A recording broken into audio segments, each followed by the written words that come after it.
استشهدت اليوم الثلاثاء 31 أكتوبر الجار الفنانة الفلسطينية إيناس السقا وابنتيها لين وسرة، وتم التعرف عليهم اليوم في مستشفى الشفاء بغزة، وذلك إثر القصف الإسرائيلي على منزلها بقطاع غزة. وأعلنت وزارة الثقافة الفلسطينية استشهاد الفنانة وابنتيها لين وسرة بسبب القصف المتواصل على قطاع غزة.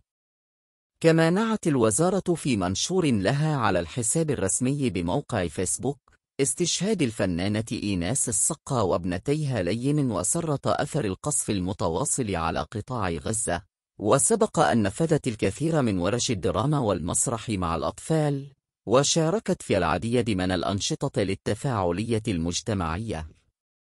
يذكر أن إيناس السقا من أوائل العاملات في المسرح الغزي، شاركت في الكثير من ورش العمل مع مسرح عشتار بالقدس والأكاديمية السويدية، قدمت أكثر من 10 أعمال منها الدب، في شي عم بيصير، ومثلت للأطفال.